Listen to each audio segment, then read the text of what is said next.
Peacemaker. He's in Peacemaker. Okay. As the High Evolutionary? No. Peacemaker is DC. It's different. Jeez, of course. Okay.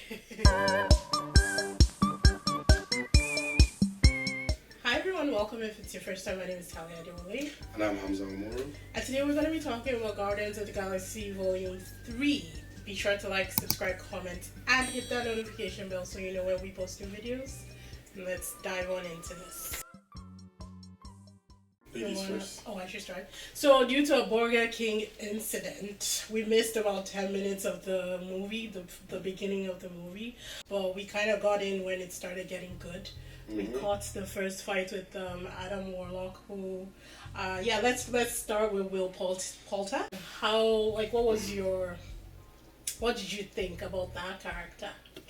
I thought he was for fun and giggles. Apart from the first scene where he busting with the fighting. He decked everybody in that beginning. Yeah, he was basically a Superman. He's basically like Superman. He's virtually indestructible. Yeah, but he's a child. He doesn't know how to control. No, I won't say control his power, but he doesn't know his limits yet. He's still growing. He's basically like Vision when we first meet him in Age of Ultron, where he's just born and they just throw him into the heat of things. Yeah, start trying to decipher what's good, what's bad, who he is actually. Yeah. He really did deck them, but I think it was Nebula that hurt him, right? Yeah, Nebula hurt him. Stabbed him through the heart, but he's basically indestructible. He didn't die, he flew away, whatever.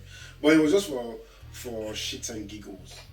I wouldn't say he was for shits and giggles because he played a very instrumental role in the entire movie. But that scene kind of evolved into, after the attack, Rocket was injured. That began the whole exploration of the movie of them trying to figure out where to get the code, how to, get all of that stuff. And in between, they really do break down the dynamics within the group of a lot of stuff, codependency, bullying to some extent, actually. Bullying, codependency, moving on, dealing with loss, like just dealing with a lot of like pain, grief, and all that stuff. And so the entire movie is based on basically saving Rocket's life, and then all the characters begin to come in one by one. So, Zoe Saldana came back as Gamora. Yes, I'm not a really huge Gamora fan. Apart from the love interest with Peter Quill, didn't really care much about her. I think because in the first Guardians they labeled her or said she was the baddest warrior in the galaxy, and I don't think we ever saw that. Like, I feel like Black Widow can take her and win. You see, that's the thing. In the first one, they actually showed how far she can jump, has strength. Well, throughout the entire movies, like the second one, not really focused on Gamora. The third one, not really focused on Gamora. I feel like Zoe Saldana was pregnant in one of them, and so they kind of tamed down the character. I think I might be wrong, but I feel like I read that somewhere. Because even the third one, I'm like, watching the entire movie, I'm like, Gamora is strong. Like, she's supposed to be super strong.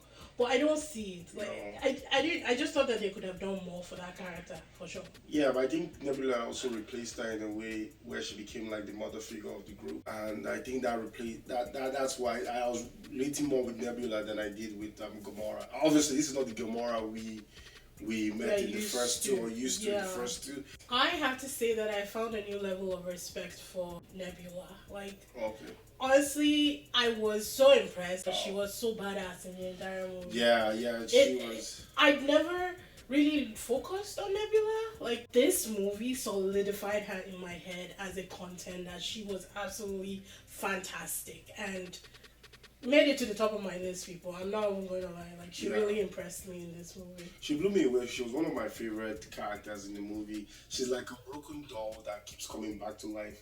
Even in the hallway fight scene, she had the best move where her neck was broken and dangling, and her arm, and she just still was killing things, and bringing her, just like fixing her face and everything. She impressed me to no end. Honestly, Nebula alone was a 10 out of 10 in this movie. Yeah, 100. Definitely. Then my next favorite characters were Drax and Mantis, and the reason why I love them so much because they replaced Groot and Rocket, because we don't see the Rocket we know until the end of the movie, because we're seeing him. Rocket was on the bed for most of the movie. Yeah, and everything we could see was his flashback, the flashback, and implications of so heartfelt. Yeah, animal cruelty is not something that you want to see. Drax and Mantis, anyway, they get to take the place of Groot and Rocket, and they really show us how far that Mantis especially has grown. She can hold her own.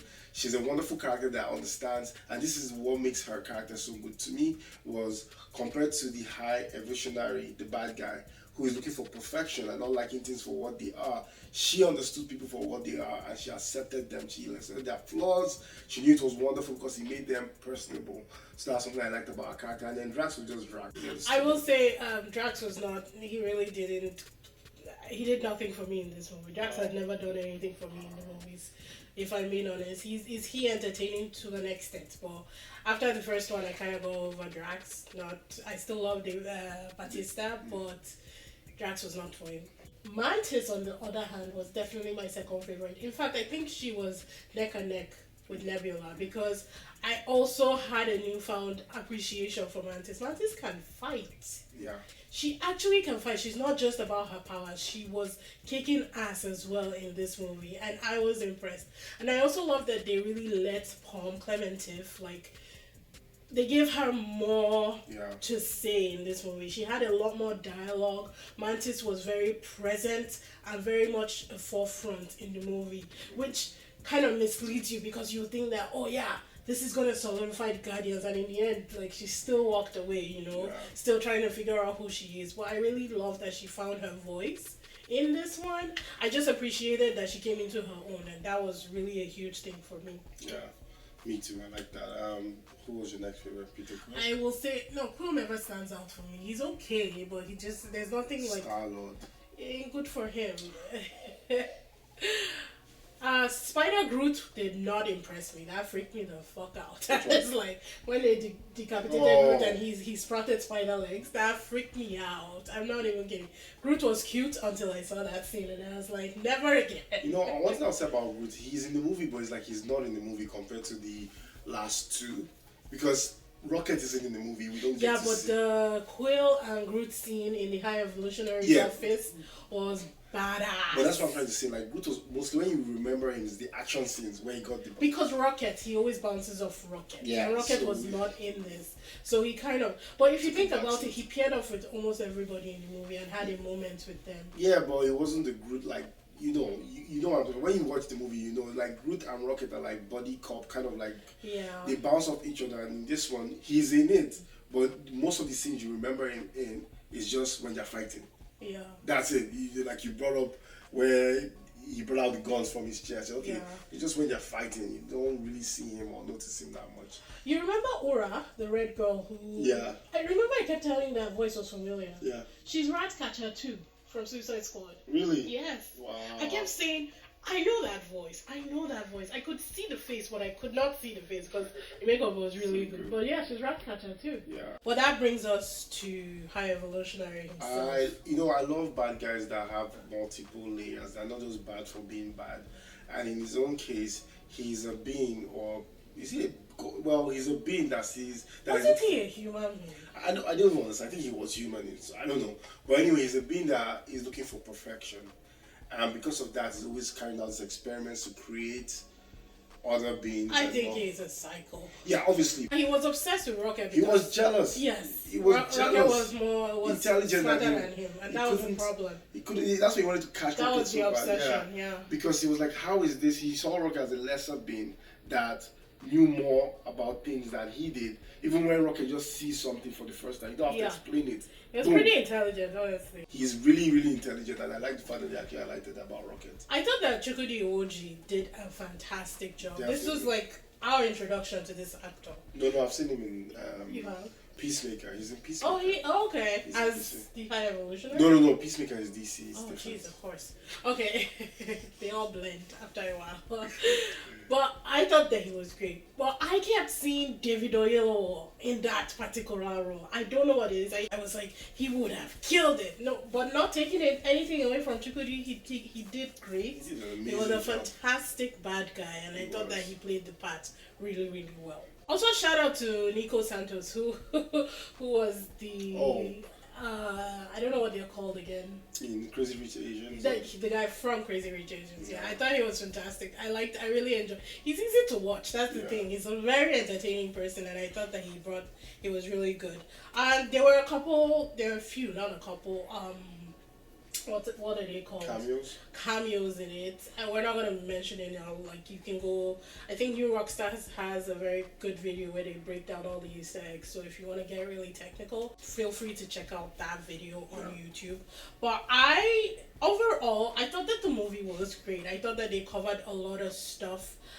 Ranging from emotional to physical abuse to, like you said, animal cruelty, like facing your bullies, like rejection, moving on, acceptance. They did, like, a lot of people were accepting a lot of situations by the end of this thing. So they really did try to tap into a ton of emotions throughout this movie, and I think James Scott did a great job, if I'm being honest. And it was kind of like a nice closure to the entire trilogy. Yeah.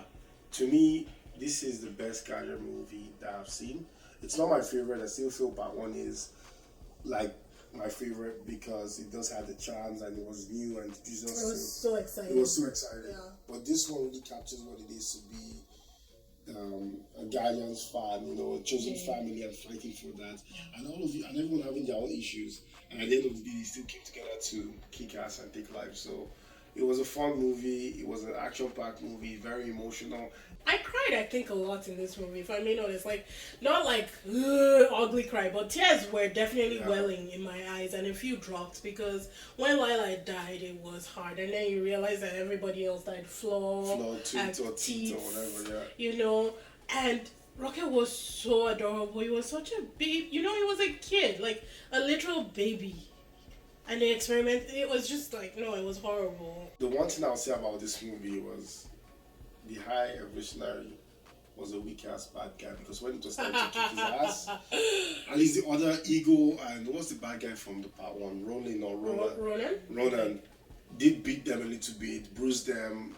They had to really. They were bad guys. Like they could fight. Yeah. This guy was. All he did was control gravity. Yeah, and it's like you've been experimenting and upgrading for how many years, and that's all he can do. And why I knew Rocket was going to really kick his ass at the end was if you go back to part one, how did they escape from prison? Rocket manipulated gravity, right? Yeah. I'm like, oh man, so he's been training, I guess, or experimenting with it for a long time. So immediately the guy was doing his thing, and Rocket just pushed that button, and he couldn't walk anymore. Like, oh, you're done.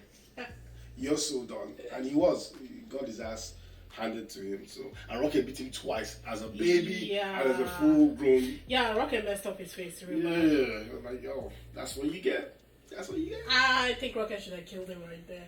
I've done the world a favor, to be honest. I know. But he was scared, so he was still scared. He was still young, right? He was still, and all his friends just died in front of him. So on a scale, what would you give it? I'll give it you know what? It's been a long time I've done this for Marvel. I'll give it a 9. I really loved it.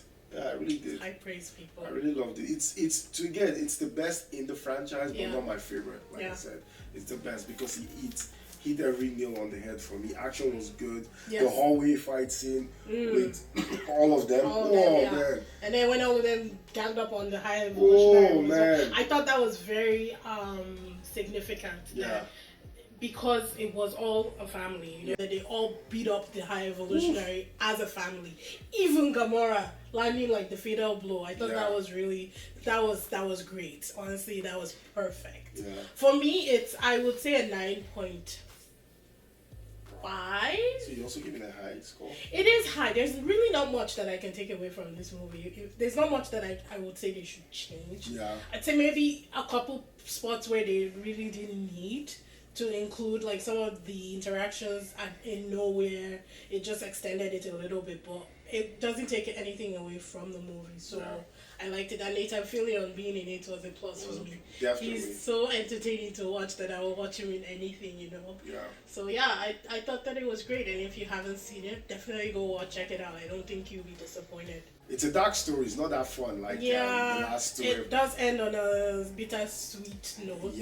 Yeah, like people leave, but people are added as well. So it's kind of nice in the end, And they said that the Legend of Star-Lord will return. So definitely, there's going to be more movies. He's not going anywhere. I think he's going to stay. Zoe Saldana says she's done with Marvel movies, and she actually told them to recast the role if they wanted. She's not afraid. of that. So maybe that's why they didn't push for the romance between them. Maybe that's why. The only thing I'm saying is that during the making of this movie, I was watching some stuff and there was love. They did shoot scenes of each of them dying. I thought it would be Rocket and Drax, to be honest. If Rocket had died, I would have burned that cinema. But I knew he wasn't going to die because he wouldn't do all that long stuff for us to get to the end when we thought he was going to die. That would have made a good movie, though. I would hate that, but it would have been a good movie. Drax goes through that, and then I knew he was going to survive that. And that's what I'll say happened in this movie is we hear Groot speak for the first time. I know. And the concept and nobody reacted like it was a big deal. You know why? Because they wanted us to understand what he was saying. He still was saying, I am Groot. He said, I am But Groot. we now knew what he was saying, which was, I love you. That was it. That's why when he did it, he wasn't like, he spoke. Reacted. No, he was just saying that the audience now knows what he said. Well, oftentimes when he speaks, there's no translation. Yeah. But you're just talking to him normally. So it was like, I love you. That's what that meant. Yeah, that was cool. That was cool. I was like, why did they react? That was a huge deal. Yeah. Okay. Well, we hope you guys enjoyed the review. Be sure to like, subscribe, hit that notification bell so you know when we post new videos. Yeah. And we will see you in the next one. Bye.